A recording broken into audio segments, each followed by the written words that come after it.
But if you're walking around thinking you're going to be feeling your dom or sub self all the time, whoo, you're about to be disappointed. And if you're wondering if you're somehow failing as a kinkster because you're not feeling it all the time, you're not. This is No. normal.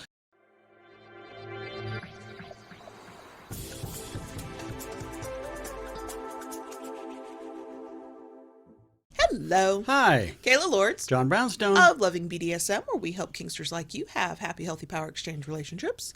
Part of having a happy relationship is being able to kind of get into your kink mindset, whether you're a dom or a sub or you switch, and real life will interfere, and maybe you have to be a parent or you have to just go to work or who knows what else is going on. And it's not always easy to go, I feel very submissive right now, when you were just, yelling at a teenager or picking up dog poo or any number of the things that we have to do to get through life. So we thought we would share a few things that we have done and continue to do to kind of get ourselves into a kinky mindset, either when it's time or when vanilla life is just too much and it's like, you know what, I'd really like to feel my submissive self. That's true. Really like to feel my dom self. I just want to feel it for a minute. Right? Just lose yourself in the feeling and embrace it. Exactly. I don't even remember who I am anymore. Not everything works for all people every time. Some of it is sort of establishing routines so you can sort of switch off the day-to-day and turn off the kink stuff. And this can be good if you are in a 24/7 power exchange like we are. I hate to break it to you, we are not always feeling our kink selves every moment of the day, just because that's our relationship. But also if you're bedroom only, or if it's situational and there are only certain times you can kind of be in your power exchange, some of these things may help switch you on. Absolutely. Number 1, end your day with a ritual. Another way to say this is to start your kink life with a ritual. So a lot of these things tend to be focused on submissive activity, like you may change your clothes from maybe your work clothes to a very specific outfit. I know a lot of submissives put on their collar or a specific collar, but it can be something that you do together. I remember when you used to work at an actual job in an office, when you would come home, you needed to sort of turn the day off. Correct. I needed to switch gears because I was working from home at the time. And so we would go into the bedroom together at a certain point, and I would actually undress you. Yes. And you weren't getting into anything kinky or sexy. There was no leather or latex. You were, I think, putting on some shorts and a t-shirt. Shorts and a t-shirt to get out of the work attire that I wore at the time. Yeah. Exactly. So it was the ritual of coming together to do that. I was doing a service. It was kind of sexy. Sometimes it wasn't. Sometimes you were just like, I just need to be quiet and I don't want to talk about my day and just do the thing. But true. It was allowing you to take off your work self, have a moment to be in a dominant role. Right. I was serving, and we could walk out of the bedroom, and even if nothing kinky was going to happen, even for the rest of the night, we were kind of locked into, that's right, I'm submissive, you're dom, here we go. It was that exercising of the power exchange. Exactly. Okay. I've known some dominants when they come home from work, their submissive makes them a drink, makes them a favorite drink, and it's just the little things like that can spark off the power exchange. The key is to find what works for you. Right. Some submissives will get into a specific position. If kneeling is an option for you, kneeling is not an option for these knees, okay? So I don't kneel, but some people do. But it doesn't have to be that. It can be going into the bedroom. It can be drawing a bath. Some people, when you end your work day or maybe your parenting day, you've put the kids to bed and now you've got like 2 hours to just be yourself. Right. You need a few minutes to decompress. So maybe you do that alone. Maybe you do that with each other, but it needs to be meaningful to you and something that allows you, even if it's just for a few minutes, to slow down and gather yourself, that when you start to do it enough times, your brain makes the connection so that most of the time when you start, before you even finish your ritual, whatever it may be, you're kind of already in that mindset. That's true. And it can give you something to look forward to at the end of a very long day. You're like, you know what? These people in this office are trash, but when I get home, Yes. I get to be my kink self. When we were long distance, we did this a lot with phone calls. Correct. And a lot of phone sex and masturbation at night before bed. But you can do this even when you're long distance. You're just doing it with a lot of voice and text and technology to help you connect. But creating that ritual for yourself can definitely help you get there. Yes, indeed. Number 2, complete tasks. So I'm a service submissive. And so tasks are like my bread and butter. Give me something to do. Let me know what I'm supposed to be doing. I feel my submissive self, maybe not all of the time, but at sort of random parts of the day. I think you can do this even if you're not a service submissive, as long as it's something that when you do it, you know that you're doing it for your dominant or for your power exchange. And on the other side of it, dominance, you can ask for things or sort of set a requirement of you will do this thing. And maybe it's sending the text to remind them, or maybe for dominance, it's checking up to make sure it got done that helps you feel that way. We have a lot of everyday things because I'm a service submissive. Correct. So I get the coffee pot ready at night before bed.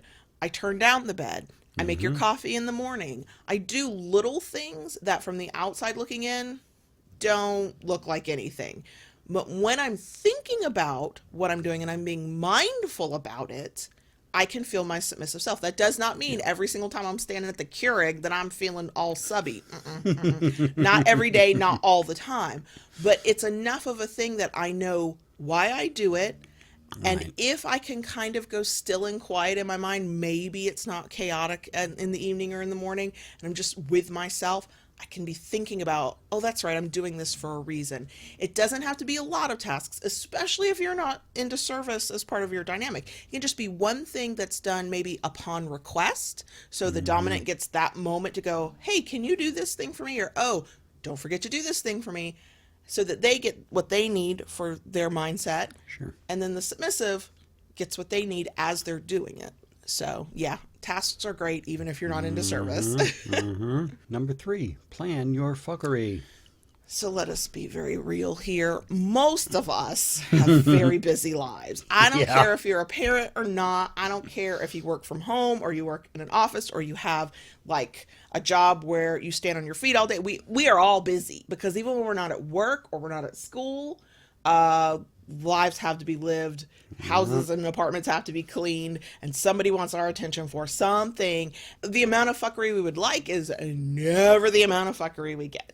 So we did this when we were long distance, and it still works even now, even though we don't get to do it as often. And that is to just plan your fuckery. It might be 2 weeks from now. It might be a month from now. But the time you spend thinking about it and maybe texting one another during the day or sitting down to talk about the thing you're going to do or shopping for gear or picking out toys out of your existing toy bag, that time spent even when you're not doing the thing that lets you anticipate the thing. Right. And that's the key word right there, because there are a lot of people who would say, well, you know, planning it's not as sexy, it's not as fun. But you know what? It can be, because you have that anticipation of what is to come. And it's the anticipation that's the point. So if let's say you're the dom and you're thinking, you know what, this evening, if all goes well, we will do the damn thing. Right. Send a message to your partner during the day before you leave for work or start your day. Whisper something to them, just a little something to kind of have them go, wait, we're going to what you like to do? And it's amazing. And also, Diabolical? yes, is in Yeah. the beginning of the day or middle of the day or whenever you think of it, you will put a toy on the bed that was definitely not there. I make the bed every day. I know if a toy is on the bed. And I'll walk in to go to the bathroom or do something, but go into our bedroom and there's a paddle or a cane or a something or a flogger on the bed. And I'm like, wait, is something happening? And you might not have said a word to me, but I know I like that toy, or I'm a little fearful of it. Let's be real. And now I'm thinking about what's going to happen with it. What are we going to do? When? And we have the type of relationship, I know better than to come hound you about it and go, what's going on? What is that? Because you'll then be the sadistic bastard who goes, well, we're not doing anything now. You might not have that relationship. You might have the one where it's like, oh, I saw this on the pillow. Does that mean something? But we've been together long enough that when you do it, my mind revs up. I know not to come say too much. I might go, "Oh, I saw a thing on the bed," and see what you say, but I don't bug you about it. And I'm in my own head going, "What's going to happen? When's it going to happen? How is this going to go?" And then by the end of the day, if it's still sitting on the bed and you didn't put it away, I know something's going to happen. Something. And I get that inner world of walking around like pretending I'm a calm, cool, collected, not kinky person. And in my head, I'm like imagining all the ways that could be used. And sometimes that's a great thing. It's my favorite toy. And sometimes it's the one that I tolerate because you like it. And so I'm a little fearful. It depends on the mood you're trying to strike. True. So yeah, sometimes it's a conversation you have. You send a text, you send an email, you call, you say something on your way out the door to go to work. And sometimes it's subtle. And it's just leaving something out so that your partner's like, what is happening here? And you can do it by shopping together, and you can do it by shopping your toy bag together, and you can do it by planning kink. When we were long distance, you loved to have me research new forms of play that I wasn't familiar with. Correct. Part of that was service, part of that was my education as a submissive, but part of that was planning fuckery and anticipatory. And while I was learning about this thing, I was thinking about us doing the thing. And so therefore, I was in my submissive mindset. Yep.